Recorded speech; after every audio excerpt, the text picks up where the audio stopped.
प्यारे विद्यार्थियों, मैनूं आस है कि तुसीं अपने घर विच सुरक्षित होवोगे तो मैं तुहाडा अध्यापक सिद्धार्थ तुहानूं हर रोज़ हर दिन की जिहड़ी महत्ता के बारे जाणू करवा रहा हाँ।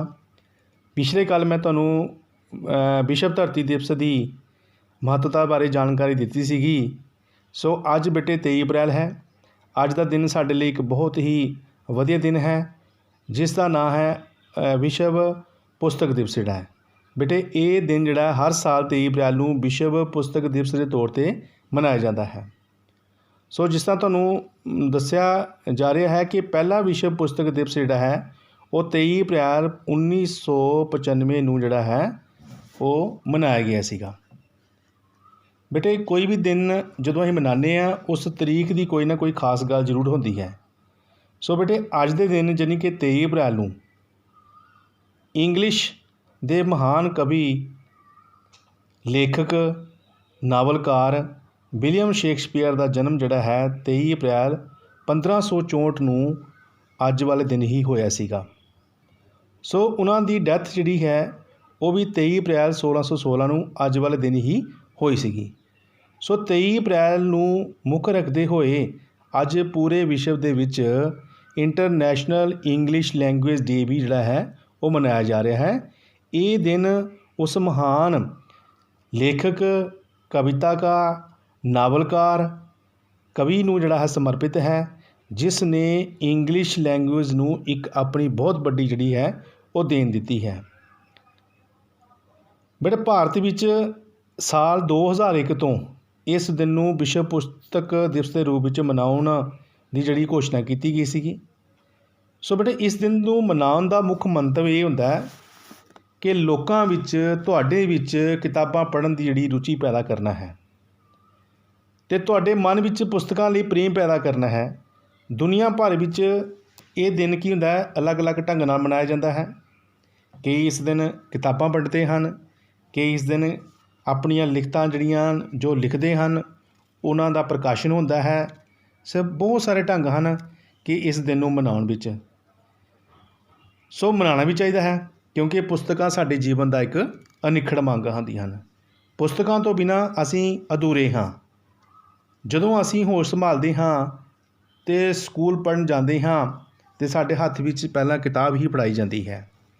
सो वो पहली किताब नूं याद रखो तो उस दिन नूं समर्पित अज असीं विश्व पुस्तक जिहड़ा दिवस जिहड़ा वो मनाए जा रहे हाँ। तुहाडी जानकारी विच होर एक वादा कर रहे हाँ कि 19 जून तो लैके ते 10 जुलाई तक भारत विच हर साल जिहड़ा है वो नैशनल रीडिंग मंथ के तौर पर मनाया जाता है। नैशनल रीडिंग मंथ तो मनाने का की मकसद सीगा कि बच्चों के विच लोगों के विच जिहड़ी है वो रीडिंग भावना पढ़न का भावना जिहड़ी है पढ़न का शौक जिहड़ा है वो पैदा होवे। सो इसे नूं बरकरार रखते हुए पिछले साल साडे पंजाब दे सारे स्कूलों विच साडे मानयोग सिक्ख्या सकत्तर श्री कृष्ण कुमार जी वालों हर स्कूल विच पुस्तक लंगर प्रोग्राम जिहड़े है वो आयोजित करवाए गए। उसका मकसद की सीगा कि साडे स्कूलों दीयां लाइब्रेरियां दे विच बहुत सारी किताबां हैं, बहुत सारी लाइब्रेरी किताबां नाल भरियां होईयां हन और विद्यार्थी नूं इसका पता नहीं हुंदा कि साडी लाइब्रेरी विच किहड़ी किताब है और मैं किहड़ी किताब पढ़ना चाहता हाँ। ना ही असीं बच्चे की जिहड़ी रुचि की भावना नूं सामने रखते हाँ कि बच्चे की रुचि की है तो वो किस किताब नूं पढ़ना चाहता है। सो उस दिन जदों असीं वो मेला लगाया तो बहुत सारे बच्चों ने अपने नाम से जिहड़ी हन किताबां इशू कराइयां। बच्चे उस नूं देख के बड़े खुश होए। कई बच्चों ने अपने पसंद दी डांस दियाँ पेंटिंग दियाँ कहानियां दियाँ बागबानी दियाँ चुटकले दियाँ जिहड़ियां वो किताबां जिहड़ियां न वो इशू करवाइयां उस वेले। सो एक बहुत ही वधिया उपराला सीगा साडे सिक्ख्या विभाग वालों। सो इसका मकसद की सीगा मेन कि विद्यार्थियों के अंदर पुस्तक प्रेम पैदा करना। जदों तक बच्चे के मन विच पढ़न की रुचि पैदा नहीं होएगी, किताबां पढ़न की रुचि नहीं पैदा होएगी तो उन्नी देर तक बच्चा जिहड़ा है एक चंगा लेखक नहीं बन सकता, एक चंगा इंसान जिहड़ा नहीं बन सकता हाँ। सो ये उपराला भी किया गया कि बच्चों की रुचि मुताबक ही उसनूं किताबां दित्ती जानी चाहिए हैं तां जो हौली हौली ਉਸ ਦੇ ਅੰਦਰ ਕਿਤਾਬਾਂ ਪੜ੍ਹਨ ਦਾ ਜਿਹੜਾ ਹੈ ਉਹ ਸ਼ੌਕ ਪੈਦਾ ਹੋਵੇ। ਸੋ ਬੱਚੇ, ਤੁਸੀਂ ਇਹ ਜਾਣਦੇ ਹੋ ਕਿ ਅੱਜ ਦੁਨੀਆ ਦੇ ਜਿੰਨੇ ਵੀ ਮਹਾਨ ਵਿਅਕਤੀ ਹੋਏ ਹਨ, ਕਾਮਯਾਬ ਮਹਾਨ ਵਿਅਕਤੀ, ਉਹਨਾਂ ਸਾਰਿਆਂ ਦੀ ਕਾਮਯਾਬੀ ਦਾ ਰਾਜ ਕੀ ਸੀਗਾ? ਪੁਸਤਕਾਂ ਸੀਗਾ। ਚਾਹੇ ਅਸੀਂ ਅਮਰੀਕਾ ਦੇ ਰਾਸ਼ਟਰਪਤੀ ਅਬਰਾਹਮ ਲਿੰਕਨ ਲੈ ਲਈਏ ਕਿ ਉਹਨਾਂ ਕੋਲ ਕਿਤਾਬਾਂ ਨਹੀਂ ਸਨ ਪੜ੍ਹਨ ਵਾਸਤੇ, ਅਤੇ ਉਹਨਾਂ ਨੇ ਕਿਸੇ ਆਪਣੇ ਦੋਸਤ ਦੀਆਂ ਉਧਾਰੀਆਂ ਕਿਤਾਬਾਂ ਲੈ ਕੇ ਸਟਰੀਟ ਲਾਈਟ ਵਿੱਚ ਬੈਠ ਕੇ ਸਟੱਡੀ ਕੀਤੀ ਸੀਗੀ, ਅਤੇ ਇੱਕ ਦਿਨ ਉਹ ਅਮਰੀਕਾ ਦੇ ਜਿਹੜੇ ਹੈ ਰਾਸ਼ਟਰਪਤੀ ਬਣੇ।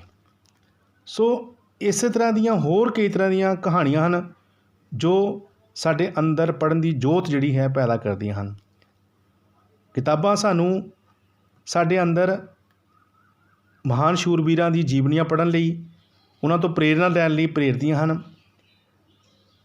ਉਹਨਾਂ ਤੋਂ ਕਈ ਸਿੱਖਿਆਵਾਂ ਸਾਨੂੰ ਮਿਲਦੀਆਂ ਹਨ ਉਹਨਾਂ ਦੀ ਜੀਵਨੀਆਂ ਨੂੰ ਪੜ੍ਹ ਕੇ ਜਿਹੜੇ ਹੈ। ਸਾਡੇ ਦੇਸ਼ ਭਗਤ ਸ਼ਹੀਦ ਭਗਤ ਸਿੰਘ ਨੇ ਜੇਲ੍ਹ ਵਿੱਚ ਬੈਠ ਕੇ ਵੀ ਕਿਤਾਬਾਂ ਪੜ੍ਹਦੇ ਸਨ ਅਤੇ ਕਈ ਕਿਤਾਬਾਂ ਉਹਨਾਂ ਨੇ ਲਿਖੀਆਂ ਸਨ। ਸੋ ਬੇਟੇ, ਜਿੰਨੀ ਦੇਰ ਤੱਕ ਤੁਹਾਡੇ ਅੰਦਰ ਕਿਤਾਬਾਂ ਪੜ੍ਹਨ ਦਾ ਸ਼ੌਕ ਪੈਦਾ ਨਹੀਂ ਹੋਏਗਾ, ਉਨੀ ਦੇਰ ਤੱਕ ਤੁਸੀਂ ਜਿਹੜੇ ਇੱਕ ਚੰਗੇ ਇਨਸਾਨ ਨਹੀਂ ਬਣ ਸਕਦੇ, ਚੰਗੇ ਲਿਖਾਰੀ ਨਹੀਂ ਬਣ ਸਕਦੇ, ਕਿਉਂਕਿ ਕਿਤਾਬਾਂ ਹੀ ਇੱਕ ਐਸੀਆਂ ਸਾਡੇ ਕੋਲ ਸਰੋਤ ਹਨ ਜਿਹੜੇ ਸਾਨੂੰ ਇੱਕ ਜ਼ਿੰਦਗੀ ਵਿੱਚ ਚੰਗਾ ਮਨੁੱਖ ਜਿਹੜੀਆਂ ਹਨ ਬਣਾਉਂਦੀਆਂ ਹਨ।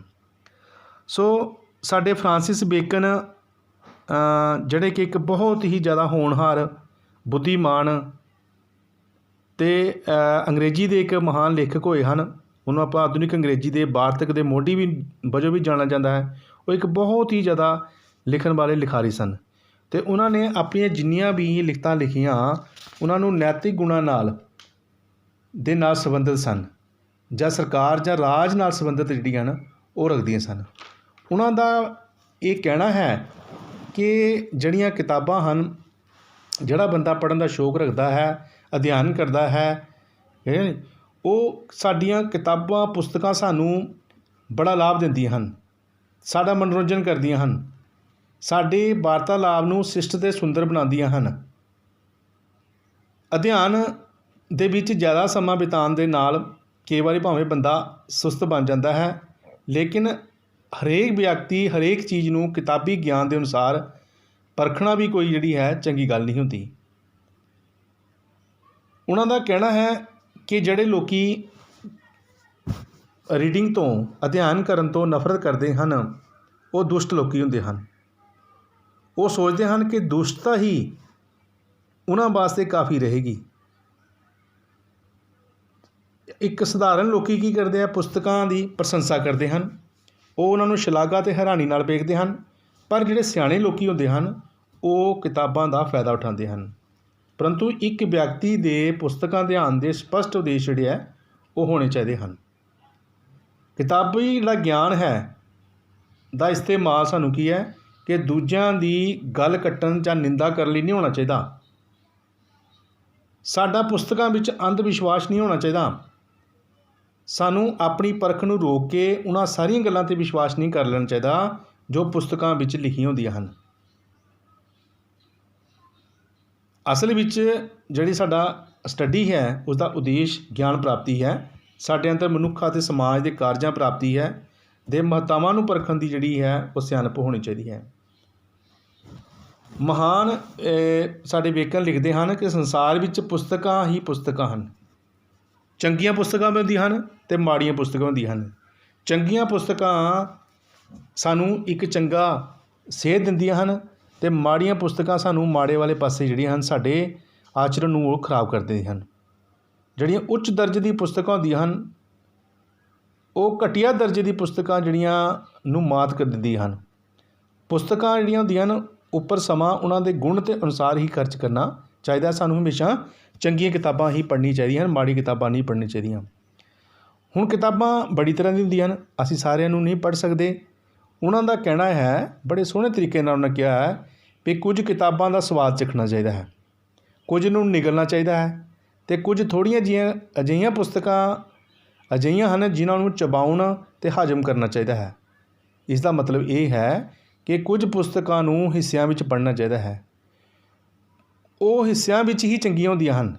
ਕੁਝ ਪੁਸਤਕਾਂ ਨੂੰ ਨਿਗਲਣਾ ਚਾਹੀਦਾ ਹੈ, ਉਹਨੂੰ ਕਾਹਲੀ ਪੜ੍ਹਨਾ ਚਾਹੀਦਾ ਹੈ। ਉਹ ਸਾਡੇ ਸਮੇਂ ਅਤੇ ਇਕਾਗਰਤਾ ਦੇ ਹੱਕਦਾਰ ਵਿੱਚ ਨਹੀਂ ਹੁੰਦੀਆਂ, ਪਰੰਤੂ ਕੁਝ ਪੁਸਤਕਾਂ ਉੱਤਮ ਗੁਣ ਵਾਲੀਆਂ ਹੁੰਦੀਆਂ ਹਨ। ਸਾਨੂੰ ਉਹਨਾਂ ਨੂੰ ਪੂਰੀ ਚਿੱਤ ਲਗਾ ਕੇ ਇਕਾਗਰਤਾ ਨਾਲ ਪੜ੍ਹਨਾ ਚਾਹੀਦਾ ਹੈ। ਸਾਨੂੰ ਉਹਨਾਂ ਨੂੰ ਹਜ਼ਮ ਕਰਨਾ ਚਾਹੀਦਾ ਹੈ, ਉਹਦਾ ਰਚਾ ਬਸਾ ਲੈਣਾ ਚਾਹੀਦਾ ਹੈ। ਪਰੰਤੂ ਕੁਝ ਪੁਸਤਕਾਂ ਅਜਿਹੀਆਂ ਵੀ ਹੁੰਦੀਆਂ ਹਨ ਜਿਨ੍ਹਾਂ ਨੂੰ ਮੌਲਿਕ ਰੂਪ ਵਿੱਚ ਪੜ੍ਹਨ ਦੀ ਲੋੜ ਨਹੀਂ ਹੁੰਦੀ। ਇਹਨਾਂ ਪੁਸਤਕਾਂ ਨੂੰ ਕਿਸੇ ਹੋਰ ਵਿਅਕਤੀ ਦੁਆਰਾ ਜਿਹੜਾ ਰੂਪਾਂਤਰਿਤ ਕੀਤਾ ਹੁੰਦਾ ਹੈ। ਉਹਨਾਂ ਦਾ ਇਹ ਵੀ ਕਹਿਣਾ ਹੈ ਕਿ ਜਿਹੜੀ ਕਿਤਾਬਾਂ ਹਨ ਜਾਂ ਸਟੱਡੀ ਹੈ, ਉਹ ਮਨੁੱਖ ਨੂੰ ਇੱਕ ਸੰਪੂਰਨ ਬਣਾਉਂਦੀ ਹੈ, ਉਸ ਨੂੰ ਵਾਰਤਾਲਾਪ, ਉਸ ਨੂੰ ਤੱਤਪਰ ਬਣਾਉਂਦੀ ਹੈ ਅਤੇ ਉਸਦੇ ਵਿੱਚ ਲਿਖਣ ਨਾਲ ਉਸ ਨੂੰ ਪਰਮ ਸ਼ੁੱਧ ਬਣਾਉਂਦੀ ਹੈ।